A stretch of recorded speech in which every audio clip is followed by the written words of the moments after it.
All right, welcome back once again to the PCS Spring Split 2022. We are off to a flying start as we got the CTBC Flying Oyster taking out Sem 9. I'm going to get my mileage out of that one, Clement, but we have got more matches on the table. Before we get into that, I do want to take a moment to thank our sponsors for the evening and, of course, for the split. They are Caliber and CTBC Bank. Thank you so much for making the PCS possible. Now, Clement, we get to see back-to-back Sem 9.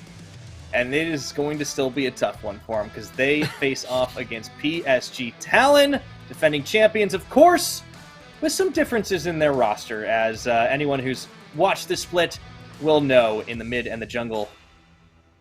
Yeah, we do have Bey and Juhan coming up into the mid-jungle position, and they really do bring a kind of a different flavor. We had Bey just play a tank Rise build 3 games in a row.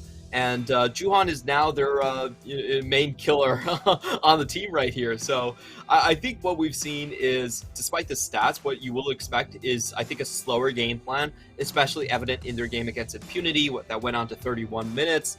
They're very happy in playing this 1-3-1 style and just leveraging their overall talent with Nabi and unified late game into these team fights. So it's kind of interesting because I think they are going through a lot of transitions. One is generally slowing down the pace, having to be more aware, especially for Kaiwing, that his mid jungle a lot of times are not going to be there with him in these 3-man hit squads, and also of the fact that they are now more of a split pushing team than they ever have been.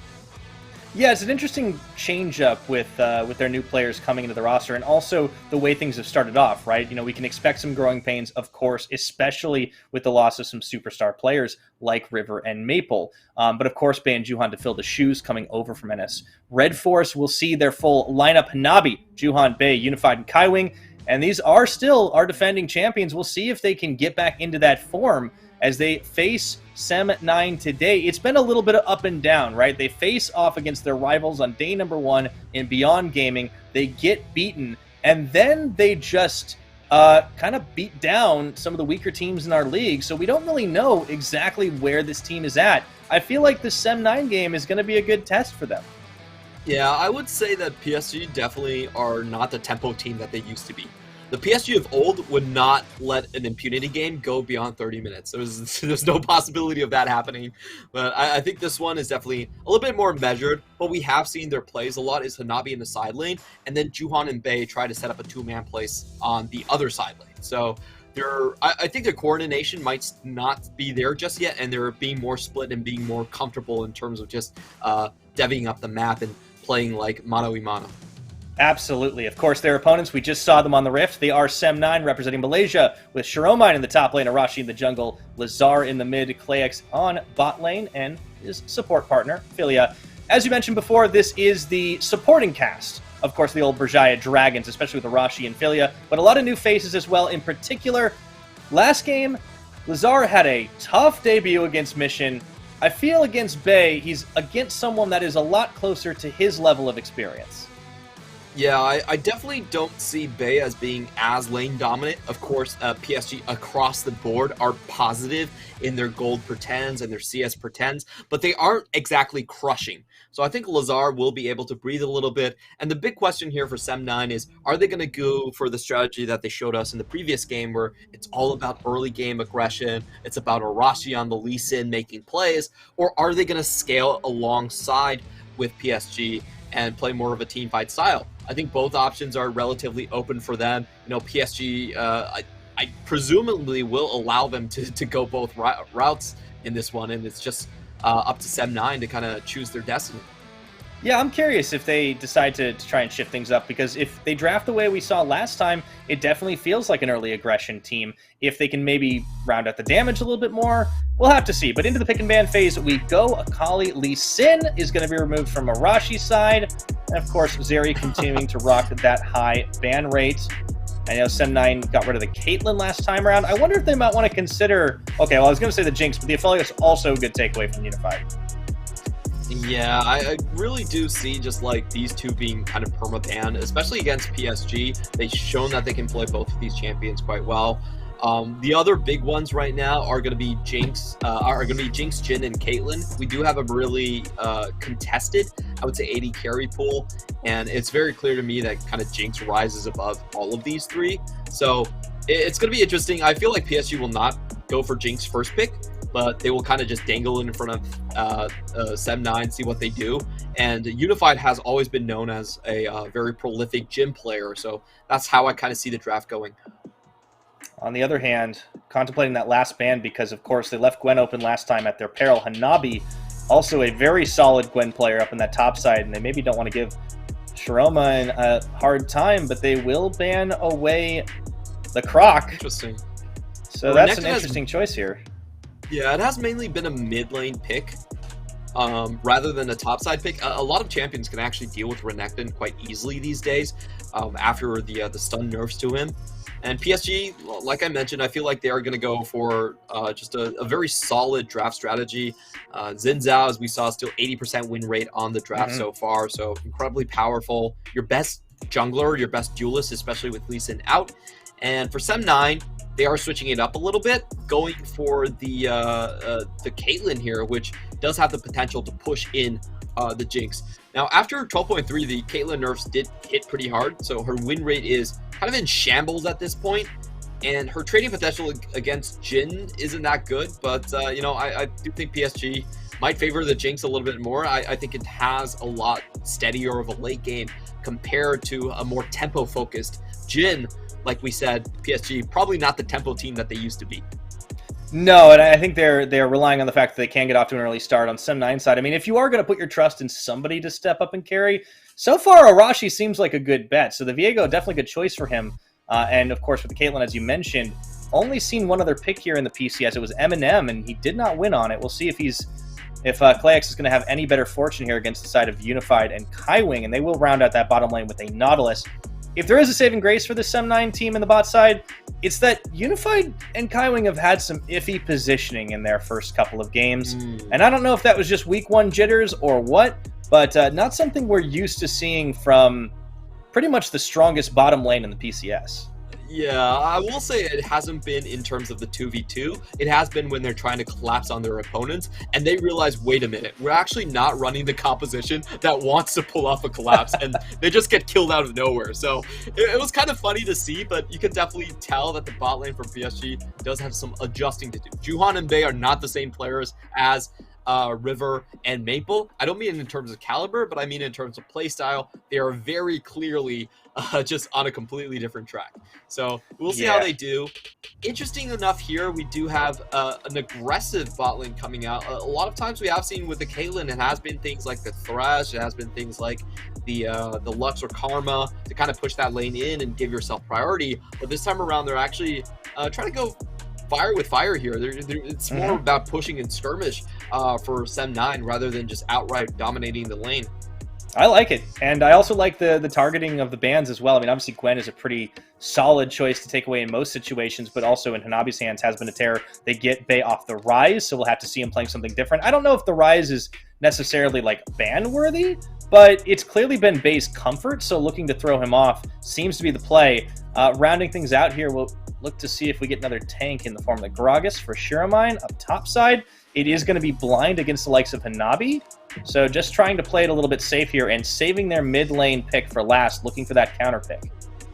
Yeah, Sem9, they still need one big chunk of damage coming in from their mid lane. I feel like in the early game skirmishes, when you have Caitlyn and Gragas, there is a substantial lack of burst damage to round out this composition. So I'm really interested in what they're going to pick. I feel like PSG taking away the Syndra here is incredibly smart because Syndra actually rounds out Sem9's composition really well. So really see this as a takeaway pick here. And now they do have to pick a top laner into Gragas, and I feel like Hanabi's been actually very comfortable with a lot of different champs. We've seen the Gragas for him, we've seen the Tryndamere. Hanabi, even though he's a weak side top laner, I feel like he's very comfortable in this patch to just play a side lane split pusher. Don't really want to see this Sejuani. It's kind of a boring pick here. It would go into their team fighting. Ornn is a little nicer. I'll take it. Oh, but yep, there it goes. Okay. I mean, it helps them on a 5v5 level, right? I mean, sure, they could go 4-1, go for the split. It definitely seems to suit them, but I would like to see if this iteration of PSG can go back to that team fighting. And here's a champion that does round out with some solid magic damage if they wanted to pick the Vex, but instead they swap it up to LeBlanc, a much more assassin-y pick. Seems to be what Lazar is preferring in his couple of games. And oh boy, LeBlanc versus a Syndra pickup in the mid. That's a fun matchup to watch. It doesn't matter who's playing it. It definitely is, and this is the Sem9 we wanted to see. We were talking about this in the pregame. The big question is, are they going to scale along with PSG, or are they going to fight for the early game? It looks like Sem9 are solely focused on just early game domination with Arashi and Lazar here. So this is going to be very interesting to see. I love teams that can actually try and play aggro in this meta. There really aren't a lot of them. So this is one of the few gems that we have left in the PCS. Yeah, and it's great to see Sem9 coming out the gate swinging, right? Especially up against a couple of tough opponents. You know, we saw in their previous game. Rarely do we get to see the full-on, like, back-to-back, like, 2 games, 2 different opponents kind of situation, which can be a little bit tough to prepare for. But if I had to guess, based on the current form that they would have seen this previous week, the opponent that they probably would have identified as easier to beat would be PSG, given the fact that this is a team that's still finding their footing with their core mid-jungle swapped up, as opposed to CFO, who have just been, by all accounts, as close to flawless as you can really get so far. So if they if they had to split time prepping this week, I would bet that they would have split their time a lot more focused on the PSG side. So let's see if that is the case. Let's see if this composition can take it to PSG Talon, to the defending champions. Will Malaysia's representatives here manage to get one over on them and get their first win of the split? We'll find out as we load up onto Summoner's Rift. It's going to be explosive, though, Clement. That's for sure. Yeah, we still have Sem9, repping the Malaysian Tiger here. This is really paying homage to the Kuala Lumpur Hunters, who also had a tiger in their emblem. So just want to point that out. It's great when you see tradition being passed on. I think they have that tradition of being absolutely ferocious hunters. These guys are trying to snowball the early game with a very interesting build here. We actually have a press the attack coming out from the Viego just for their burst damage. So they're very much focused on killing Bay over and over again. Let's see if they succeed. Yeah, well, Bay's going to want to have that flash handy. No inbuilt escapes unless you count Scat of the Week. And I am excited, Going to be going with those Hunter Instincts, the Eye of the Tiger. It is, of course, the Year of the Tiger, as you mentioned. So happy Lunar New Year to everybody who celebrates. I'm excited to see if Sem9 can ride this aggressive wave to a win. If they go 1-1 this week, like I said, that would be huge. Didn't matter who they got the win against. It would be a good statement coming out because we didn't really necessarily know what to expect from this squad. The 2 carries, very new unknowns. It's hard to make a big debut on the stage with a lot of talent at this top level. We'll see if they can do it here today as we kick things off. And we do see some instant adaptations from Game 1. Sem9 actually warding up their Raptors this time to make sure their jungle pathing isn't going to be exposed, and Arashi can make way to that bottom lane. Both of the junglers, as we expected, nothing really much to see in the Gragas versus Ornn matchup, so are going to be pathing into the bot side. As for the bot lane, we do expect the Caitlyn to be able to shove out with the Peacemaker just a little bit easier. So it will be some fights going over onto the bottom lane scuttle. Ooh, Kaiwing really stretched that dredge line. I was about to say Klax and Philia have the advantage of having literally just played against this matchup, but they are off to just as rough of a start. Yeah, losing half of the HP right there. Very unfortunate for them. A lot of free damage being done by Unified as he's pushing the wave and also dealing damage to the bottom side. So things not going as expected right here. And oh no, another hook. Oh dear. Oh, that's first blood. Unified. Well, that's kind of the Unified we expected to see. A real rough start for Sem9's bot side. Yeah, the Ignite goes down. Heal was saved by Klax, which in this case was probably the correct move. He was going to die anyway. And Lazar's getting shoved in too. Oh, dear. Well, this looks a lot like Game 1. So far, we're ticking all the boxes. The only difference is we're not waiting for a Gwen to start manhandling topside. But yeah, this Arashi, well, better hurry up and get to 6, buddy. Yeah, not what we wanted to see for an explosive game right here. Let's see what Arashi can do. I think it's pretty much, once again, everything on his shoulders. He has to find that stun. And, we should talk a little bit about press the attack versus Conquerors. In a solo duel, if you ever find yourself in a position versus Xin Zhao, then Conquerors is going to do a lot more damage. I think it's a better rune in teamfights as well, as you do have more sustainability. But for the PTA, you get that sudden burst of the proc and also the exposure damage that grants you a 12% increase from your laner. So it's much more of a just trying to burst down mid laners. as opposed to the more standard rune setup. So we'll see if Arashi can get to use it this time with Lazar, or if he's going to have a rough laning phase the entire way through. Yeah, we're going to have to see here. To his credit, Lazar has managed to stay deathless and to at least catch back up on some of the farm, even though he was shoved out. Definitely expect him to try and make some of these trades, but you can see some of the experience difference coming to play here as the top laners will just bang heads a little bit here. I wouldn't expect a solo kill up top, but you never know. I know we talk about Hanabi being a weak side top laner, but man, I watched this guy at Worlds and I was like, whoa, Hanabi, okay. Started fanning myself, man. That was hot. That's the Hanabi thing. Like, he's a weak side top laner that actually loves to play fighters. He said this himself in interviews. He much prefers being given fighters. This game, though, I think they're trying to test out the new PSG identity by just playing Unified on a hyper carry.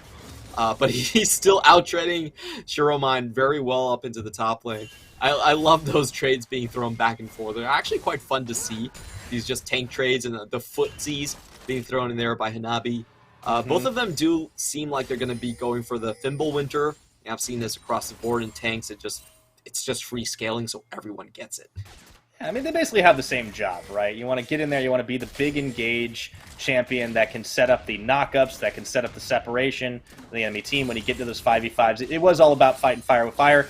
We'll see, now that Clayx and Philia have kind of stabilized just a little bit, yeah, they're getting out-traded. If they can maybe use that Caitlyn range, if you can set up like a trap combo, Arashi is here, but Kaiwing, oh man, he didn't quite see him until the end, and now you got Unified actually isolated, but unfortunately, the rest of the cavalry arrived anyways. Yeah, that was a ballsy move from Arashi to try and separate Kaiwing from Unified and go directly for the AD carry, but unfortunately for him, there was backup in the Xin Zhao. Juhan was waiting right there, and once Sem9 saw that, they knew they had to back off. There was no real chance to win that 3v3. And meantime, in the mid lane, there's a flash. Oh dear, Lazar is very dead. Oh. Yeah, I didn't see how that one got set up right there, but there was a deep dive. Juhan going to come and escort Bay back to lane. Meanwhile, we got a 2v3 down bottom. Trap's going to go down. Arashi actually getting rooted a little low on the health bar. Does not have 6 yet.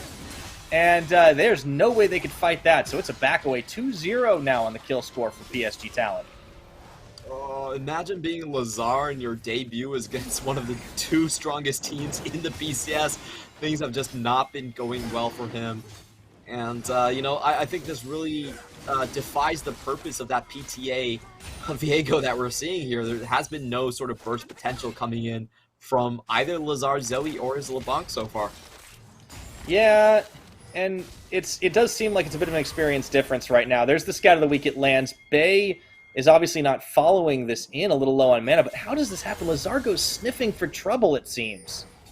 Bay gets the early level 6 here, so he does have the ultimate. Lazar should be taking the safe way back to lane, but he walks directly in front of Bay, uses his W, and that's just the go sign for Bay. He knows that there's nothing stopping him, and he doesn't even land the stun. He just throws out the ultimate for the kill there. Very unfortunate. Lazar could have played that a lot safer. Textbook definition of a rookie mistake there, Clement. Unfortunate for the Sem9 mid lane. He is right back to it. I was calling him deathless earlier, and, well, not anymore. Kaiwing now comes to the mid and claims his lane tax, as the blue buff will get given over to Bay. But PSG, they're finding the edges, they're finding the advantages, but it's not taxing if the laner doesn't lose anything, okay? So that's just pure gain for everyone. He got a tax return. He's doing okay. Yeah, exactly. That's the only thing I want to see the IRS for. Well, it seems like Bay's getting the same thing as well. But yeah, big on the up and up for the CS. 20 minions over Lazar right now. And it looks like they're going to try to bring a bit of a squad in to get Bay, but he's still in a pretty safe position. Juhan's here.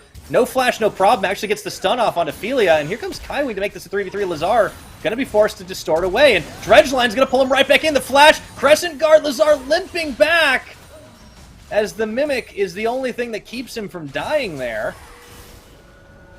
Yeah, again, I think on most of these Herald plays, we do see Sem9 just being a little bit hesitant. If you can see, they roamed their support up. Philia went into the mid lane, but Caitlyn stayed bot. So it ended up just being a 3v3 in the mid anyway, and I feel like if you're going to do this play, you have to be willing to just scrap your bot lane chances and go all in. Like, I mean, you're already losing against a Jinx as Yeah. Caitlyn. I feel like it doesn't matter what season it is. That's probably the indicator you should maybe not keep laning. Yeah, I feel like going for a full aggressive play here. Like they actually had the position a little bit earlier, but without the AD carry there, it's they couldn't really do much. So I felt like this play was just kind of scuffed, and once again PSG are able to profit off both sides. They win the skirmish quite handedly, and they also get the Herald. Yeah, not to mention also the Dragon was picked up a little bit earlier on as well. I hadn't even mentioned that one because that was just kind of free in the rotation. Does mean that the Cloud comes up a little sooner, which also could mean we get a spicy Rift change-up in a bit. Clayx pushing forward to try and get a little bit of chip damage. Don't think he'll be able to secure a plate here. Philia, Lazar, and Arashi going in for a red buff play, and this is going to get sniffed out by Kaiwing and Juhan pretty quickly. And I don't know about this one. Even Unified's coming through, and that's the flash double over the wall right now. Unified going to flash it as well, and all of a sudden, they thought they were safe. But there is no escape from this deadly trio of PSG Talon. Lazar getting stunned by the Scout of the Week for a little assist. Bay picks up a kill for his trouble, and Philia is out in no man's land, hoping for the stealth back, but I think he's just going to have to take the L here. Gets the execution at least. Well, that's a small win for Sem9, and you have to be looking for those. I felt like the idea there was actually quite decent, but unfortunately, as I think we were going to see in the replay, the first one to fall here ended up being Arashi. So great target selection coming in from PSG. What Sem9 were banking on was that, Bay was going to be a little bit late in this rotation. They could get that first takedown and then snowball with the Viego to find multiple kills, but unfortunately PSG read this play super well. They focused down the Viego first, there is no reset potential whatsoever, and then Bay lands the crowd control to close the trap. So good idea, you have to look for those risky comeback plays, but unfortunately the execution was on PSG's side. Yeah, so that does extend the gold lead a little bit here further now as we crest the 11-minute mark in just a few seconds. Arashi still looking for something, an edge for his team. Hasn't had quite the same impact as of yet as he did on the Lee Sin in game number 1. They're going to try to set this dive up. Unified is isolated for the time being, but they have a small window to close, and they don't have the support here. It looks like they're not going to opt to take it just yet, especially knowing that Kaiwing and Bay should be close behind. Juhan still hasn't dropped that Rift Herald. You can bet your bottom dollar they'd be looking to do it bot side if they can collapse on this, and it seems like that's the game plan. Yeah, it's going to be so hard for Lazar to come over here. He has to walk into his own jungle, knowing full well that there could be multiple people waiting for him there. I do think PSG are just going to go for the standard play rather than do anything risky. Oh, Arashi is spotted out. It's unlucky for him. Hit him with the sad B, he knows. He really tried. They can just push this in. I don't think they have to do anything crazy for this. It's just, push in and go straight for Drake. It's a lot of time they're spending just running away and kind of being herded into this one right now. The Flame Chompers go down. Arashi gets stopped, pulled in, and 1-2. How do you do? Unified picking up a quick kill, and they just go all in on the collapse. It looks so easy for PSG. An insult to injury. Unified picks up 2. Lazar tries to be the hero as he takes out Juhan, but Unified's getting excited. There's the juke. Lazar, can he make it out alive? No, he cannot, as Kaiwing pulls him back and spoon feeds his AD carry for a third. PSG are just way too good with the target selection and the crowd control. On top of that, they also get a TP from the top lane. That is just absolute domination, man. If we look at the replay, it all really started with Arashi. I think he actually stepped back into the Flame Chomper. I think he was behind the Flame Chomper at first. Oh no, that was such a good Flame Chomper. It really forced Arashi to flash that one. And he wasn't willing to pull the trigger right off the bat. And we see Kaiwing landing 2 dredge lines back to back here. Perfect tanking.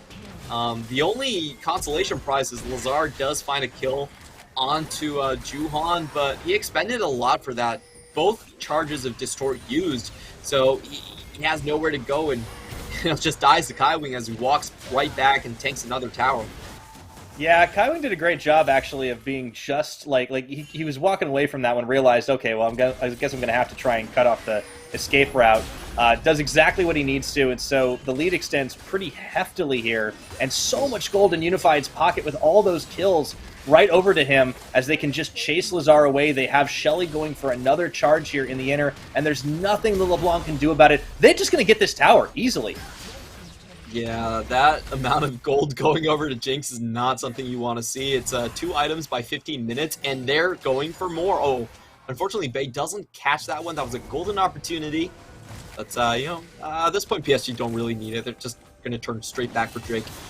They're very far ahead, and this is an interesting game for PSG because we were talking a lot about how maybe this is a team that should kind of really move themselves into that 4-1 style, put a lot on Hanabi instead, but they're really kind of going for this team fight style with Unified on a hyper carry that does seem to suit the meta, even if they have a very different set of players. Bey's had a good game on Not Rise, which I am loving, because those first 3 games did leave a few things to be desired from him. I think Juhan had a much better debut so far, but everything is coming up PSG in this one. So fans of this squad, and there are many of them, will be happy with this performance so far. Yeah, very smooth game coming in from them. We're all glad that we don't have to see another tank rise being played again. I will say, though, one thing I'm proud about the PCS for is we have not picked a Corki game. That is something that we should all celebrate. So you're happy about this. I know Nightstar is tearing his hair out over it. There's clearly a disagreement in the Colorcaster camp. You want to expand on that a bit? I will just say, I feel like Corki just slows games down so much. He's the ultimate I do nothing in laning phase champion. I just scale to 6, CS with rockets, and then win late game. He's pretty good at TFT, though. Trying that new set. That's true. Kaiwing overstepping just a little. That was good collapse by Sem 9 with the Turbo Chem tank. Yeah, I mean, Sem 9 looking for an opportunity, right? They're trying to throw their weight around in the mid. The problem is now they're losing out on the side lanes because you can just have Hanabi slow pushing in. They're showing here, and you're starting to see that this Caitlyn pick just hasn't really done that much for him. You can lay down the traps and try to even the battlefield out a bit, but just not doing enough, and there goes the ultimate. Felia's going to get caught here. In goes Juhan to try and hold the line. The Rocket Arashi does pick up his opposite number there, but it just is not enough to follow through, and even Hanabi comes in from downtown on the teleport, and the rest of Sem 9 running for the hills. Clement nowhere to go right now. The double kill for Bey, and Unified bringing up the rear to clear the turrets. They get everything on the PSG side. Yeah, Sem 9 needed to run for the hills as soon as that TP was started. You can't get away from an Ornn when you're funneling yourself up a ramp. I feel like that was the strategical mistake right there. They kind of lingered around the play a little bit too long, and just watch this again. They need to run as soon as the TP was out. They get caught by Kaiwing. It's a good attempt by PlayX to kind of force down the ramp, but they aren't able to get away from the Ornn Horn. Unified across the wall, completely untouched, just dishing out damage, and Arashi with the flash not able to escape. PlayX just doesn't have the damage right now. This is the thing about Caitlyn. She really does need a couple more items there with the crit build, and unfortunately, PlayX doesn't even get away from the Dredge line after the flash, so Just beautiful play all around from PSG. I felt like they knew their teamfight conditions a lot better than Sem 9. And Sem 9, despite grouping first, did not get much out of it. No, and I think Philia really tried to kind of pop them off on the split, too. Like, he separated from the team when that ultimate came through. And then, the team kind of decides to go back in for round 2 and just does not a whole lot for them. PlayX doesn't have a lot of damage, and also not a lot of health, as you're seeing. The Rocket's gonna finish the job. Oh, man. I think I saw something like that in the hit Netflix show Arcane right now, as Rift Herald's gonna get popped down into the mid lane. The rest of the team can't even get to their own darn tower here, Clement. They're trying to fight, but they just don't have the damage as the Call of the Forge God comes a swinging left to right, and it is just blue in the kill feed across the board at 17.5 minutes. Perfect ace coming from PSG, and we could be having the quickest game so far in the PCS. Shelly's still in this. Yeah, she's not going to survive. Oh, she will survive. I don't know. Are we going to get a dancing Shelly this game? Are we going to get 2 dancing Shellys in 2 weeks of the PCS? That would be I would love that. Crazy. Leave it alone. No. Oh. Why do you do this? Now, he had to get it off the tower, but Sem 9, yeah, they just could not do a thing here. PlayX gets caught down the middle, and it's just rockets after rockets after rockets. That's just not fair. The red buff on Unified makes all the difference. And watch this ultimate from Kaiwing. He actually attacks a 4-man here. Oh, excuse me, just the 3-man, but that's good enough. Everyone is knocked up. It gives Unified enough time to reposition, and he's pretty much untouched. Has to burn the flash right here, but stays alive, pick up all the kills. That's a lot of extra attack speed on the Jinx, and they just roll through the enemy team. Let's watch the damage numbers right there. I know, calling that a fight. Calling that a team fight might be a little disingenuous there, but that's all the same. Unified has had an absolute pop-off game. He was fed the kills exactly as he needed to from Kaiwing early on. He did what he needed to in the positioning, stayed in the back. Nobody could dive him. And it's just, I mean, if you're the Jinx in this situation, you're having a blast. This is like the perfect game situation for you. Yeah, 7-9 had to run through so much crowd control crossfire. There was the Crescent Guard, Horn, Scatter the Weak, and you also have the ultimate. Barashi might be having his comeback play. Hanabi's still tanky enough. The explosive cast does knock Juhan, unfortunately, right into Arashi. The damage difference is massive. Felia's going to try to come give some relief, but it doesn't matter. They're just going to get Shiromine out, and that's it. Poor Arashi, we have an imposter amongst us. We have an imposter. Unfortunately for Arashi, he was ejected out into space. That was just sad to see for someone who's been working so hard for the team, but sometimes things just happen that way. Yeah, I suppose so. 20 minutes in, PSG looking to close this one. Another scat of the week, and the rocket comes in, and Lazar almost gets taken out, or rather his clone does. All the same, it doesn't seem to matter right now as PSG are just muscling their way in, taking out not only the tower, but looking for more. The Jinx is running wild right now. Everyone's falling down in the health bars as they limp back to the fountains, and this base is owned by PSG Talon, as Arashi just cannot do a thing to save his team. Ace in the hole does absolutely nothing as Hanabi tanks it up here, and with the Nexus in the sights, this should be our fastest game, I would think. Bay comes up with a big kill for himself. Shiro's trying to tank through, but not going to happen here as they look to just clean it through. Lazar has to wave goodbye to his Nexus as PSG will take a win in their opening of Week 2. You know, I was saying that PSG might not be the same tempo team they used to be, but they just dusted off Hurricane Gaming in 21 minutes, and they finished 7-9 in less than 21. So they still got the chops. They still have that dominating bottom lane. They still have that good coordination team-wide, and honestly, they could be proving me wrong here. I don't think this composition necessarily was a tempo team comp, but they could play it like one. And that's PSG. Dominating victory from them, what we could have expected in the last split, but they definitely showed up. I love to see Bay on a more aggressive champion. I loved to see Unified and Kaiwing firing on all cylinders. I think that Week 1 performance was maybe just a blip on the radar there, Clement. And maybe we do see PSG coming right back to their old ways, even with a couple of new players. Honestly, good on them for keeping the schedule tight today, because we had 6 games, and they're making it look like we maybe don't have quite so many.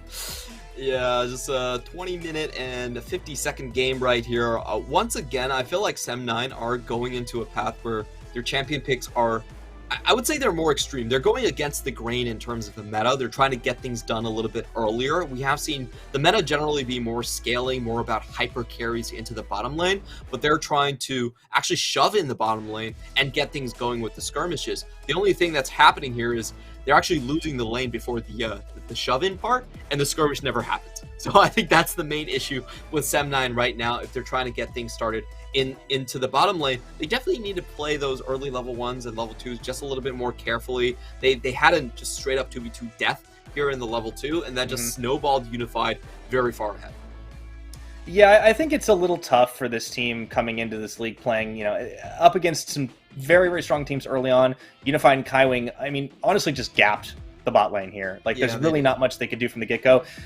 I would like to see them move away from the Caitlyn as well. There was a lot of heavy focus on banning out the bot side on red. Maybe leave up a couple of power picks and just try to trade for that, right? I mean, Zeri's still probably permaban worthy. I think you probably could have given Unified a Felios and traded for the Jinx. I don't know. I'm not really sure what's going on in the pick ban for them. It's only been 2 games. Yeah, it's 0-2. It's not a great start for the Malaysian representatives, but they did get some of their toughest opponents out of the way. I am curious to see how they do with some of the more middle of the pack and weaker teams, because I do think I saw some sparks of brilliance there. Arashi definitely trying to put on his carry pants. I think there's potential in the rest of the roster too, but they need time. Yeah, and as we said, there are basically a trifecta of dominating mid jungles here in Kongyue, Uniboy, and CFSO's Mission and Gemini, and in Bei and Juhan. So if you face any of those trios, it's going to be a very hard time for a rookie like Lazar to find his own footing. So against some of the other teams coming up tomorrow and the day afterwards, I think we will have Lazar on a much friendlier atmosphere, and maybe he can kind of strut his stuff and see what he actually has here. But so far we can see that Sem9, there's two things that we're sure. Number one is that they want to get things going early. They're definitely a more aggressive team. I like their fiery streak in them. They're going against the meta on that end, but maybe they will be able to shock people into victory. And the second thing is that they are giving a lot of resources to Lazar. In both of these games, we have seen the counter pick being given to him. He is going with the red side last pick here, so they are giving him room to feel more comfortable. And as a rookie, I think that's exactly what you want to see out of a team, a very accommodating attitude here, and hopefully he will have better performances in the following days. Yeah, I think the foundation of what they're trying to do is solid as well, even if it is a bit against the meta grain. And we will see if Lazar does have that carry potential against other opponents. He definitely looked a little bit shaky in individual 1v1s. I think the bottom side, Clayex had a hard time finding his footing as well. But again, it's hard to know when the caliber of opponents is just a little bit of a stark difference. I think maybe this game was a bit more telling for Lazar because he was up against Bei, who admittedly played a much better game than I think we've seen from him thus far when he's been on Tank Rise. And, I almost wanted to ask, where has this Bei been the entire time? Why have you been hiding him behind the Tank Rise, you cowards? But PSG managed to pull out a big win. Huge scores on both of the carries. Hanabi got to just do side lane orange. Juhan got to be the instigator. Kaiwing and Unified were firing on all cylinders. I mean, this is a PSG Talon game. Yeah, it definitely is. You have your bot lane winning and your mid lane and jungle dominating the Rift is exactly what you want to see. Almost no shots of the top lane whatsoever. Hanabi is used to that. That's kind of their style. And if we look he at flies this, under the radar. It's fine. Yeah, it's totally okay. We look at this gold graph. I think we have something very similar to game one, where the big opening really did come from that first Herald. But first, we do have to talk about Kaiwing.